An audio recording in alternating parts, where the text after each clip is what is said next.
I'm the child of an alcoholic and a drug addict. And today will be the last time I talk about this because it's very painful for me, and I don't like talking about it.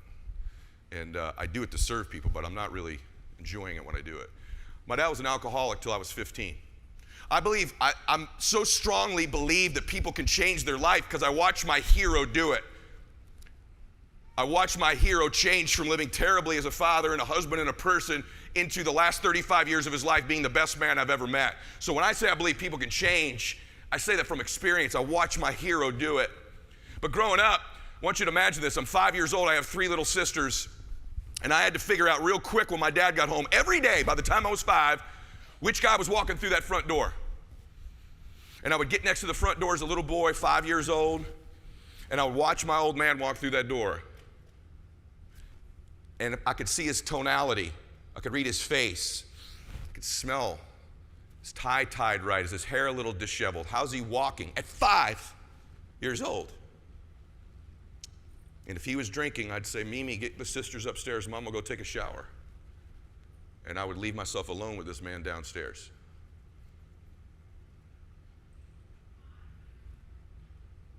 It got to the point where I knew at about 7 by the sound the lock made when the key went in it.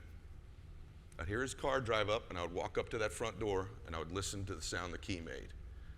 And if it was struggling to get in, Mimi, get upstairs. Get Andrea, get Erica, go upstairs. Mama, go upstairs, take a shower.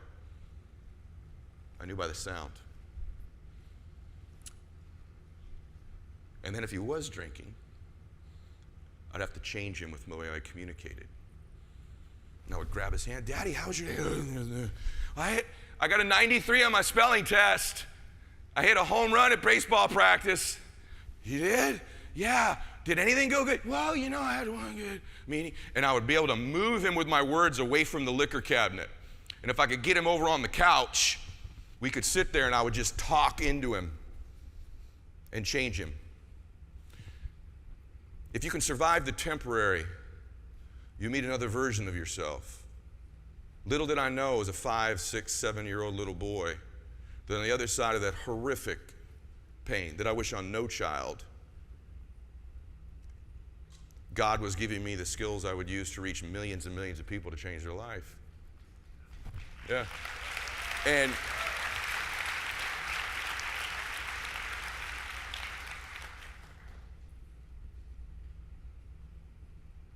I don't know why today it's bothering me more today. But it is.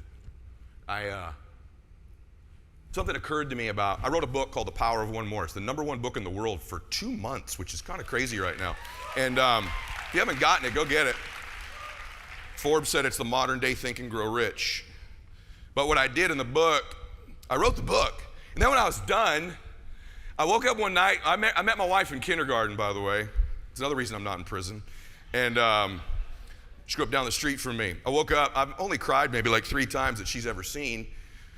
And I woke up I wrote the book, and anyway, I woke up about, I don't know, it was probably now about 3 months ago, crying in the middle of the night. I went, babe, wake up, wake up. She goes, what? I said, babe, someone helped Daddy. And she said, what did you say? I said, someone helped Daddy get sober. I never thought about it. But some precious soul helped my dad change his life. When I was 15, me and my dad were driving in the car to a Little League game. He was crying himself. I never saw him cry before or after that day. Basically, he told me that day, I'm going to try to go get sober. I said, what would be different? He goes, I'm going to give it one more try. That was the first time he ever said one more. And he went away and he did finally get sober. And when he got sober, I said, Dad, are you going to stay sober forever? He goes, I can't promise you that. But I can tell you I'm going to stay sober for one more day at a time, which lasted 35 years. Every time I wanted to quit this business, I didn't make a decision to not quit the rest of my life. I made a decision not to quit for one more day. One more day, just don't quit. One more day, hang on. So I said, babe, someone helped my dad in the lowest moment of his life when he was thinking of taking his life. Some precious soul stepped up and said, I will help you. I will help you.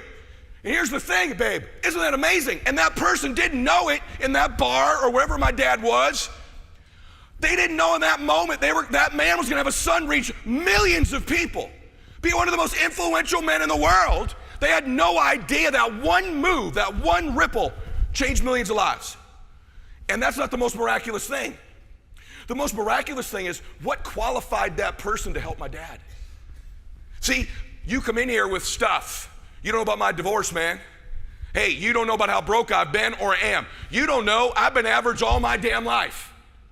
And what you think is those frailties of yours disqualify you from being successful now.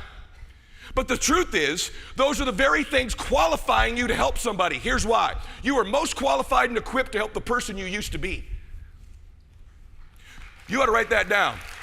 So if you used to not have answers financially and now you do, you are qualified to help people who don't have those answers.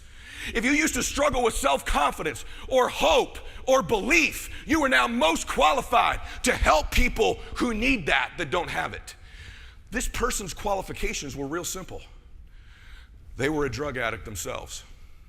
They were an alcoholic. And those very times they were driving drunk or stealing from their family or lying to people, little did they know God was qualifying them to help Ed Mylett, my dad. The very things that we think disqualify us are actually what qualify us to help people. See, if you really want to, I got a guy up here there, real impressive guy. You want to impress people, show them how perfect you are. You want to connect with people, show them your imperfections. I used to not have hope either, brother. I used to not believe in myself either. I used to have low self-confidence. I used to have none of these answers financially, and now I got them. That qualifies you to help. That qualifies you to change someone's life, to do something great with your life. God does not call the qualified, He qualifies the called. You've been called by the fact that you're in here. So, yeah, we're having a moment, aren't we? This ain't what you thought. I'm talking to you. When I'm done here today, I'll be very tired because I'm not talking to the crowd. I'm talking to every individual in here. I want you to feel this. You were born to do something awesome with your life, and you're immensely qualified to do so. So stop this crap about I can't, or I'm not sure, or you don't know. Those are the things that you are most qualified and equipped to help the person you used to be, which is why you must keep growing. Which is why in a year, if you see me speak again, you won't hear me say this again. Because I will have grown, because then I'm qualified to help people like me now. I'm qualified to help those of you in the room that are worth 20, 30, 40 million bucks, because I used to be you. I also used to be the person in this room who borrowed money to get to the event. I actually can help the person who snuck into the damn event, because I've done that before. Right? So, but I got to keep growing. Why do world leaders want me? Because I used to be like them.